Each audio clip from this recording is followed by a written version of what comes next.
preserve, protect, and defend the Constitution of the United States. Preserve, protect, and defend the Constitution of the United States. So help you God. So help me God.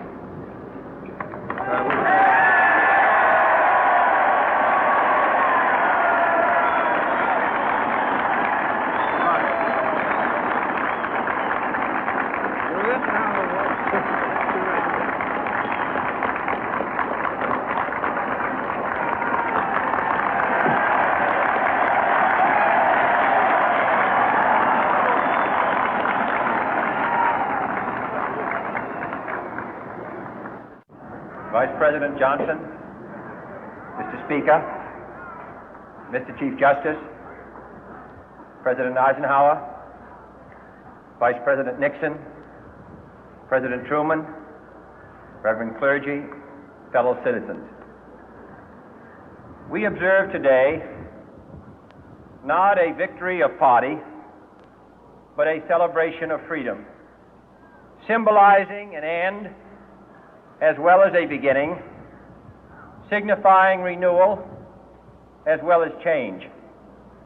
For I have sworn before you and Almighty God the same solemn oath our forebears prescribed nearly a century and 3/4 ago.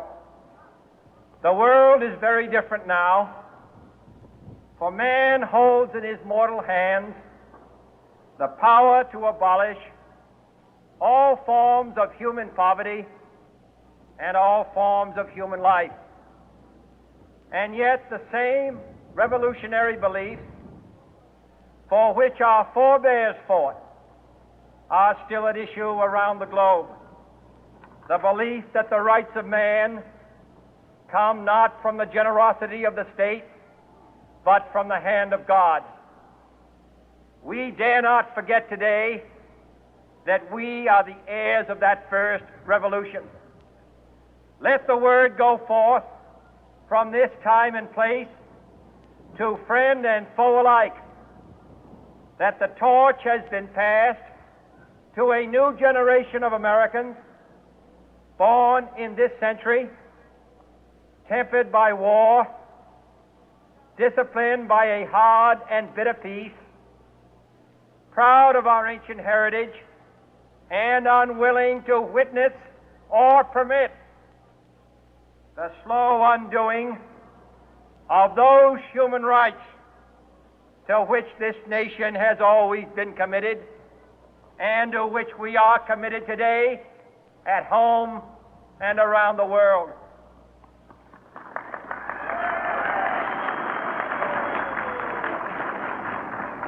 Let every nation know, whether it wishes us well or ill, that we shall pay any price, bear any burden, meet any hardship, support any friend, oppose any foe to assure the survival and the success of liberty.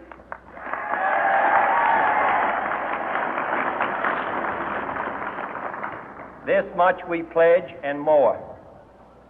To those old allies whose cultural and spiritual origins we share, we pledge the loyalty of faithful friends. United, there is little we cannot do in a host of cooperative ventures. Divided, there is little we can do, for we dare not meet a powerful challenge at odds and split asunder.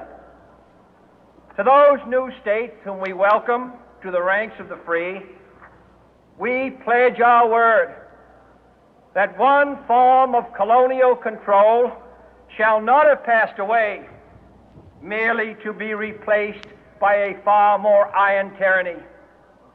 We shall not always expect to find them supporting our view, but we shall always hope to find them strongly supporting their own freedom, and to remember that in the past, those who foolishly sought power by riding the back of the tiger ended up inside.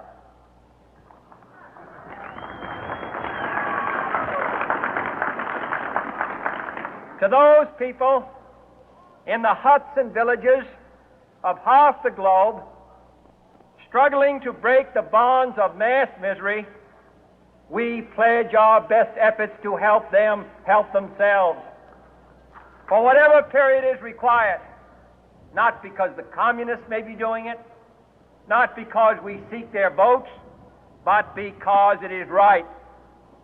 If a free society cannot help the many who are poor, it cannot save the few who are rich.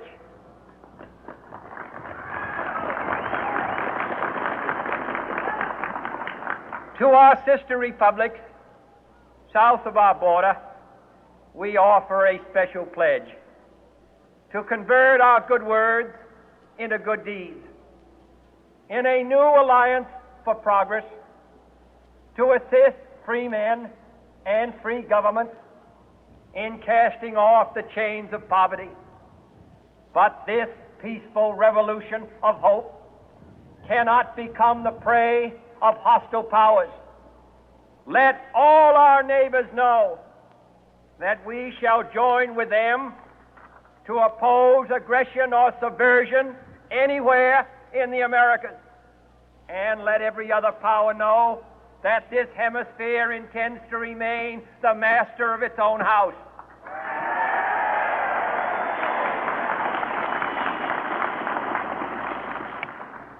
To that World Assembly of Sovereign States, the United Nations, our last best hope, in an age where the instruments of war have far outpaced the instruments of peace, we renew our pledge of support to prevent it from becoming merely a forum for invective, to strengthen its shield of the new and the weak, and to enlarge the area in which its writ may run.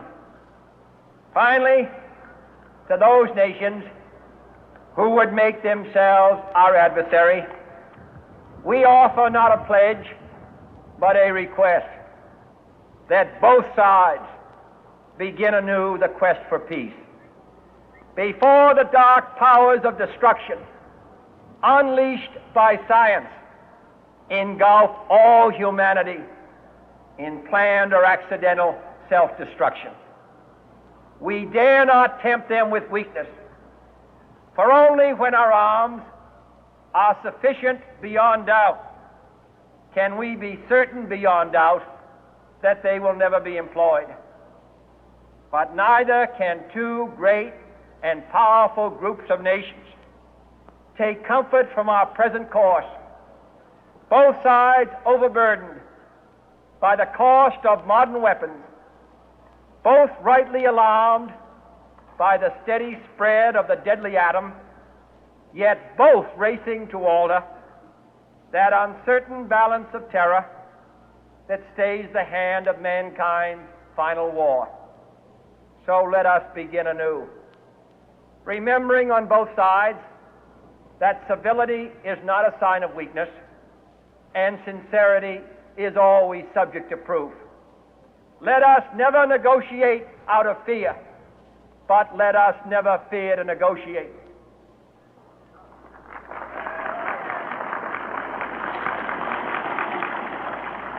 Let both sides explore what problems unite us, instead of belaboring those problems which divide us.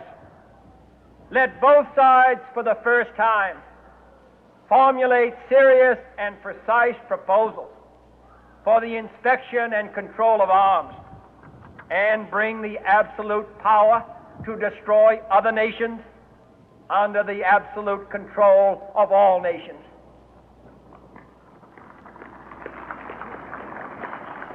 Let both sides seek to invoke the wonders of science instead of its terrors.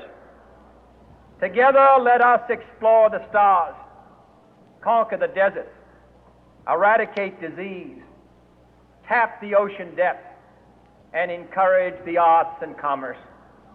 Let both sides unite to heed in all corners of the earth the command of Isaiah to undo the heavy burden and let the oppressed go free. and, if a beachhead of cooperation, may push back the jungle of suspicion, let both sides join in creating a new endeavor, not a new balance of power, but a new world of law, where the strong are just and the weak secure and the peace preserved. All this will not be finished in the first 100 days, nor will it be finished in the first 1,000 days, nor in the life of this administration, nor even perhaps in our lifetime on this planet. But let us begin.